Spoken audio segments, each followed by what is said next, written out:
ജാർഖണ്ഡിലെ വിദ്യാർത്ഥി പ്രതിഷേധത്തിനിടെ AISA നേതാവ് നേഹ ബോറയ്ക്ക് നേരെ മഷിയേർ ദേശവിരുദ്ധ പ്രവർത്തനം നടത്തുന്നതായി ആരോപിച്ചാണ് അക്രമി നേഹയ്ക്ക് നേരെ മഷിയെറിഞ്ഞത്. മഷിയെറിഞ്ഞയാളെ പോലീസ് കസ്റ്റഡിയിലെടുത്തിട്ടുണ്ട്. YS അഭിനന്ദ് ചേരുന്നു. അതിനു മുൻപ് നമുക്ക് ആ ദൃശ്യം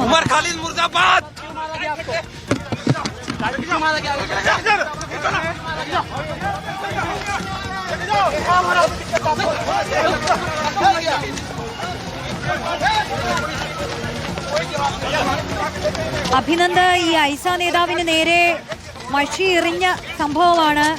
അതിന്റെ ദൃശ്യങ്ങളും നമുക്ക് കാണുന്നു. കൂടുതൽ വിവരങ്ങൾ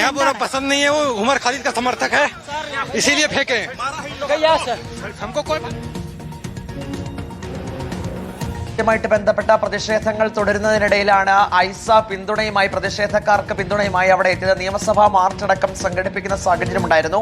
അങ്ങനെ ഐസ നേതാവ് നേഹ ബോറ അവിടെ എത്തുന്നു. കൂടെ പ്രതിഷേധക്കാരും ഉണ്ടായിരുന്നു. നിയമസഭയിലേക്ക് മാർച്ച് നടത്തുന്ന സമയത്താണ് ഇത്തരത്തിലേക്കൊരു മഷിയർ ഉണ്ടായത്. ആദ്യഘട്ടത്തിൽ അത് ഐസ നേരിടാനായിട്ട് ശ്രമിച്ചു. ആരോ തനിക്ക് നേരെ മഷിയർ നടത്തിയിട്ടുണ്ട് എന്ന് പോലീസിനോടക്കം വ്യക്തമാക്കുകയും ചെയ്തു. പിന്നീട് ആരാണ് മഷിയെറിഞ്ഞതെന്ന് അറിയാതെ കുറച്ചു നേരം പോലീസ് അവിടെ കറങ്ങി നടക്കുകയും ചെയ്തു. അങ്ങനെയാണ് പിന്നീട് അമർനാഥ് എന്ന ആളാണ് ഇപ്പോൾ നിലവിൽ കസ്റ്റഡിയിൽ എടുത്തിരിക്കുന്നത്.